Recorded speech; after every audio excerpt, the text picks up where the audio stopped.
नमस्कार दोस्तों, आज मैं लेके आई हूँ शिव पुराण में से कुछ कथाएं।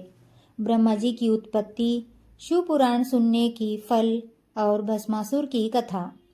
भगवान नारायण जब जल में शयन कर रहे थे, तभी उनकी नाभि से एक सुंदर एवं विशाल कमल प्रकट हुआ। उस कमल से ब्रह्मा जी उत्पन्न हुए।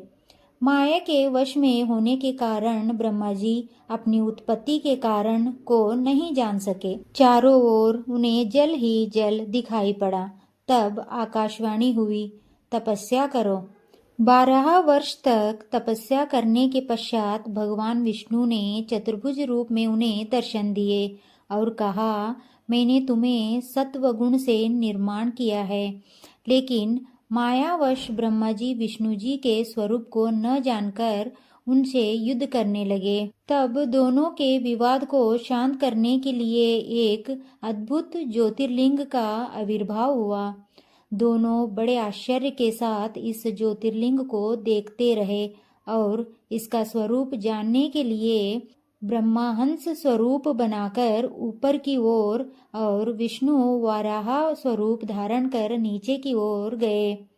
लेकिन दोनों ही ज्योतिर्लिंग के आदि अंत का पता नहीं कर सके। इस प्रकार 100 वर्ष बीत गए। इसके पश्चात ज्योतिर्लिंग से उन्हें ओमकार शब्द का नाद सुनाई पड़ा और पंचमुखी एक मूर्ति दिखाई पड़ी। ये ही शिव थे। ब्रह्मा और विष्णु ने उन्हें प्रणाम किया। तब शिव ने कहा कि तुम दोनों मेरे ही अंश हो और ब्रह्मा को सृष्टि की रचना एवं विष्णु को सृष्टि पालन करने की जिम्मेदारी प्रदान की। शिव पुराण में वर्णन आया है कि जो भी श्रद्धा से शिव पुराण कथा का श्रवण करता है, वहाँ जन्म मरण के बंधन से मुक्त हो जाता है और भगवान शंकर के परम धाम को प्राप्त करता है। अन्य देवताओं की अपेक्षा भगवान शंकर जल्द ही प्रसन्न हो जाते हैं और थोड़ी सी पूजा का बहुत बड़ा फल प्रदान करते हैं। एक बार भस्मासुर ने भगवान शंकर की तपस्या कर इच्छित वर मांग लिया कि मैं जिसके सिर पर हाथ रखूं वहां भस्म हो जाए। भगवान शंकर इतने भोले भाले कि बिना सोचे समझे उन्होंने भस्मासुर को तथास्तु प्रदान किया। भस्मासुर ने सोचा कि पहले शंकर जी को ही भस्म करके देखता हूँ। भस्मासुर भगवान शंकर के पीछे दौड़ पड़े।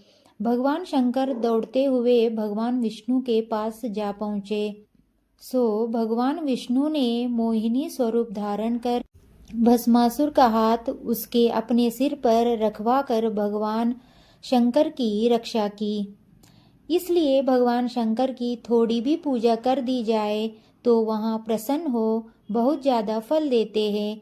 जो शिव पुराण की कथा श्रवण करते हैं उन्हें कपिला गायदान के बराबर फल मिलता है। पुत्रहीन को पुत्र, मोक्षार्थी को मोक्ष प्रदान होता है तथा उस जीव के कोटि जन्म पाप नष्ट हो जाते हैं और शिव धाम की प्राप्ति होती है।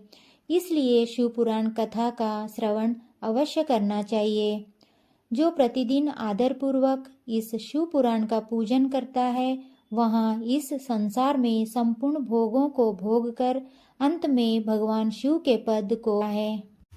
तो दोस्तों, कैसी लगी कथा कमेंट में जरूर बताना। फिर मिलते हैं एक सच्ची कथा के साथ। राधे राधे।